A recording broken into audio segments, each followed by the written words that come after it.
say that they're the Arab, you know, but the so-called white man knows who he is. You know, he the one that takes on the identity of everybody. He claims that he's Japheth. He claims that he's the first Egyptians. He claims that, you know, he the Israelites. You have something up? Can you grab Revelation 29? Well, do you have anything? You have something? Oh, okay. This is Revelation chapter 2.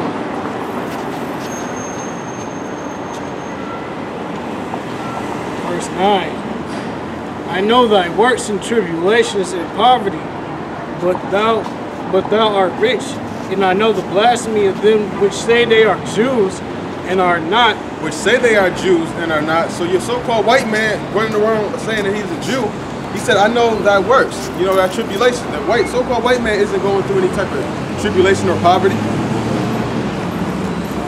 And I know the blasphemy of them which say they are Jews blasphemy and are not. Is a lie. So those that say they are Jews and are not. Now, can you get Isaiah 1 and 3? Because your so-called Most High's people, which are the Israelites, they don't know who they are, you know, so they're not going to be calling themselves Jews in the last days. Got it already? This is Isaiah chapter 1, verse 3. The ox knoweth his owner, and the ass his master's crib, but Israel doeth not know. So if Israel doth not know, how can he go and call himself the true Jews? Go ahead, read it from the top again. The ox knoweth his owner, and the ass his master's crib, but Israel doeth not know. My people do not consider. Right, so my people, it says, my people, who are the Most High's people? It's the so-called, it's so-called Native Americans, Latinos. They don't consider who they are, you know, so they're not claiming that they're Jews. So those that blaspheme and say they are Jews and are not, it can't be us, because we don't give a damn. We're more concerned about what's going viral on World Star Hip Hop. You know, we ain't concerned about, you know, who we are, you know, and I've seen Jake, you know, they stumbled across the truth. They might have watched it, but you know, the most I got that blind on you, that you can't see nothing. You know, it could be literally right in front of you. You know, and that's how the Most High is. It's something could be right in front of your face. Like you ever had somebody telling you, hey, grab that thing off the kitchen, and then you looking for it, it's all over, but it's right in front of your face. This is the same way, you know how this truth is to them. You know, it's right in their face. They can't even get it. Second Esdras, Second Esdras chapter 3, verse 16. Yes. Second Esdras 3:16. And unto him thou gavest Isaac, and unto Isaac also thou gavest Jacob and Esau. As for Jacob, thou didst choose him to thee, and put by Esau. So Jacob became a great multitude. Yeah. He's gonna break it down now. He's gonna break it down. Keep reading. No, just read it over again. Second Esdras chapter 3, verse 16. And unto him thou gavest Isaac, and unto Isaac also thou gavest Jacob and Esau. As for Jacob, thou didst choose him to thee, and put by Esau, so Jacob became a great multitude. Right, so Jacob became a great multitude, not so-called Edomites. And now Edomites. Right. Yeah. And you got what's so-called white person. Yeah.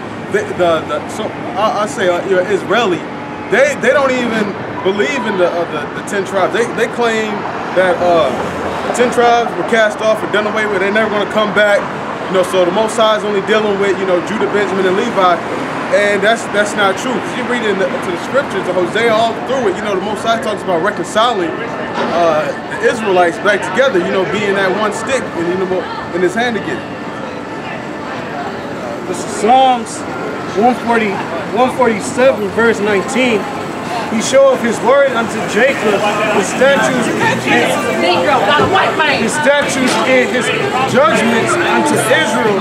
He hath not dealt so with any nation, and as for his judgments, they have not known them. So these so-called Israelis have not known the Most High's judgments or his laws, statutes, commandments. They just go about, you know, trying to copy it and imitate it. You know, because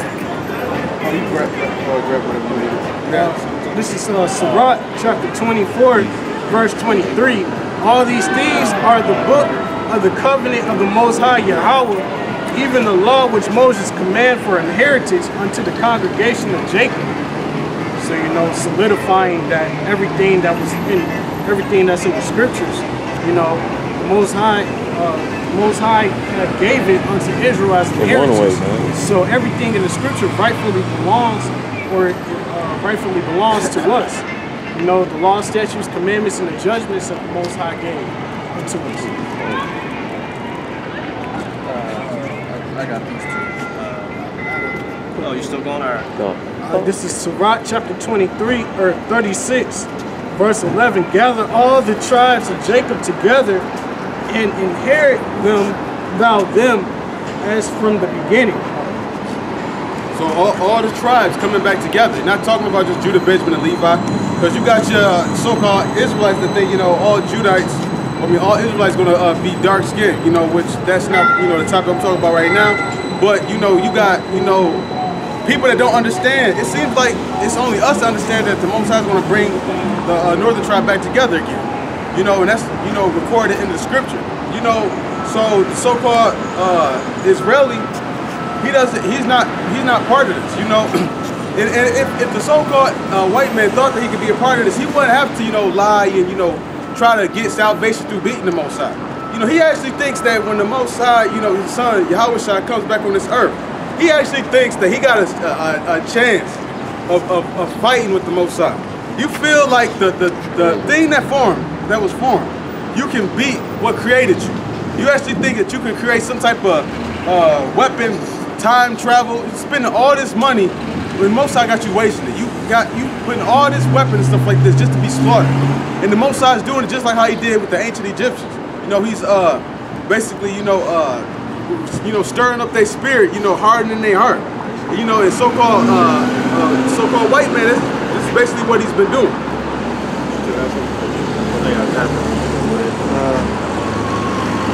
This is First Maccabees, chapter 1, talking about when the so-called white man, when he mainly came in the rulership of the earth. And then I got one problem still with it.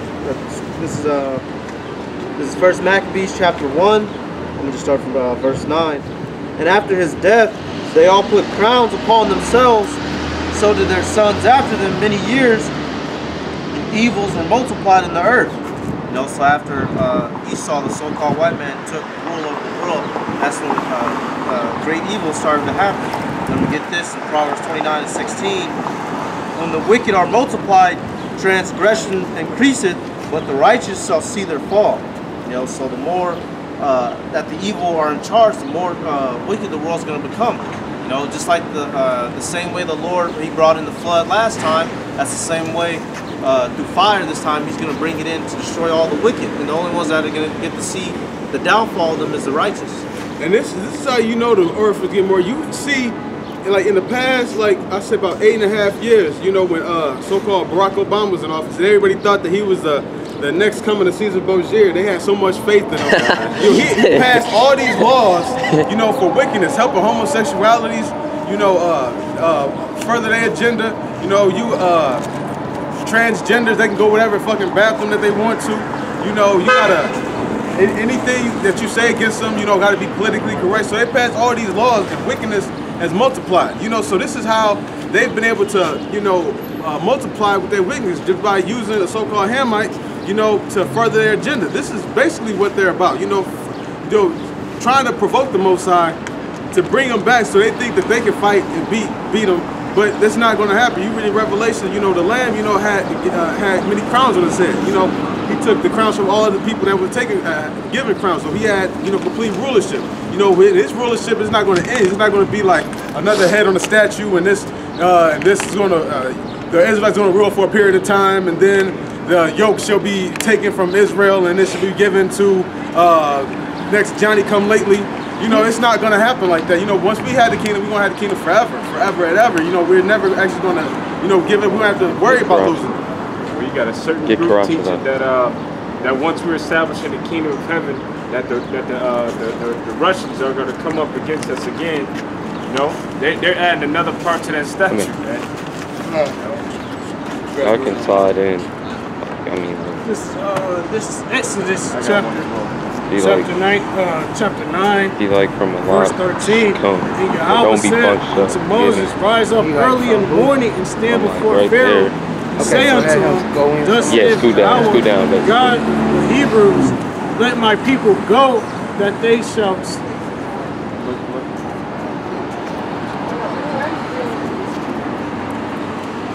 Basically, where it says that the Lord raised the other for this, even for this purpose. 16. Salah. This is Exodus chapter 9, verse 16, and then very deed for this cause shall I raise thee up, for to show in thee my power, and that my name may be declared throughout all the earth. As yet, exalt. That's the point, you know. That's the same way that the Most High set up the so-called white man. You know, the same way that he set up Pharaoh of Egypt. You know, he hardened his heart so that his glory and his power could be shown throughout the whole earth. That's the only reason why the so-called white man was allowed to exalt himself and to establish the government of America, man. You know, so that the Most High can throw him down the same way that he threw down Pharaoh of Egypt. This is a scripture that goes along with something that you said. This is Isaiah 10 and 15. It says, shall the axe boast itself against him that heweth therewith? Or shall the saw magnify itself against him that shaketh it? As if the rod should shake itself against them that lifteth it up. Or as if the staff should lift up itself as if it were no wood. Therefore shall Yahweh of hosts send among his fat ones leanness, and under his glory he shall kindle a burning like the burning of a fire. You know? And who's the most prideful person on this earth? The so-called white man. The scripture says in Obadiah that pride in our heart have deceived thee. And one of the ways to deceive them is thinking that he or she can beat Yahweh Shai. You know, he's thinking that he can beat the angels. You know, you can't even beat one angel. You know, let alone, you know, beat, you know, Yahweh Shai, you know, when he comes back, you know, that's, to think that, like, there has to be some type of, you know, like psychological type of illness term to that shit. You know, you actually think that you actually can beat Yahweh Shai. Yeah, that's crazy. You like who thinks that? You know, nobody thinks that. You know, you got, you know, other nations, you know, they call it El Shaddai. They were, you know, terrible demon-like power. You know, they was afraid. You know, this devil actually think that he's gonna be able to beat him. Hey, shit. Nebuchadnezzar thought he was that tough shit for a second. Most High humbled his ass.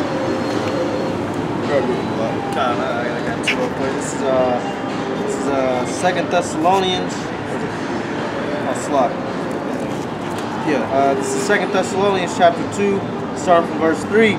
Let no man deceive you by any means, for that day shall not come, except there come a falling away first, and that man of sin be revealed, the son of perdition, who opposeth and exalteth himself above all that is called the Most High Power, or that is worshipped, so that he as a God sitteth in the temple of the Most High Power, showing himself that he is a God. Alright, so you know that son of perdition in scripture talking about Esau, because he's trying to exalt himself on that level.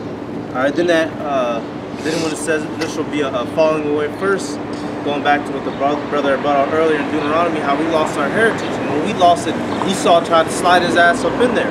They tried to take what we had. And then we get another one to go with it. Isaiah 14 and 12. How art thou fallen from heaven, O Lucifer, son of the morning? How art thou cut down to the ground, which didst weaken the nations? For thou hast said in thine heart,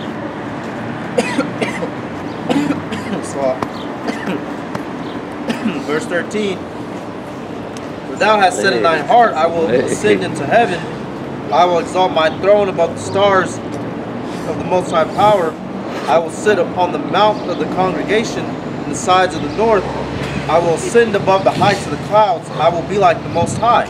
Alright, and that's Esau thinking he was going, after he finally fulfilled his dream of breaking the yoke off of himself, our yoke, and then taking us down and taking us over, he thought that he was going to exalt himself as the Most High. All right, that's why he believes that he is God. That's why they trust in their Google. All right, because that's how they answer their questions. They don't pray to the Most High. They Google shit. That's their Lord. Oh, like that dude said. yeah. Like that dude said. Yeah. All right, then going. I forgot what scripture it was. Brought it out. I think it was something you brought out. I'm on spot. But basically, Esau doesn't reverence the scriptures. That's why his blessing was a sword. All right, when Khan. All right, when he was given his blessing, Isaac didn't say, all right, I'm gonna give you the blessing of being the chosen. You gonna trust in Yahweh, your power. All right, he gave that to us because that's what we were assigned to. But he gave Esau his weapons because that's all Esau trusts in, his carnality. Because it was coming back in the reincarnation that they were Cain and Abel. You know, Esau is spiritual. His spirit that's within him was Cain, and the spirit that was within Jacob was Abel. You know, that's something spiritual. Anybody got anything? No, you got it. Okay, I got two. It's under the bag, over here. This is Ezekiel 28, and I'll start at verse 2. It says, Son of man, say unto the prince of Tyrus, Thus saith Yahweh power, because thine heart is lifted up, and thou hast said, I am God, I sit in the seat of God, in the midst of the seas, yet thou art a man, and not the Most High, though thou set thine heart as the heart of the Most High. You know, and because Esau, you know, the earth has been given into his hands, and he is living by the sword, and he feels like he has all power, all might, you know, and he can't be touched. He feels like he's God, you know. So therefore, that with that pride, he exalted himself, you know. And basically around 70.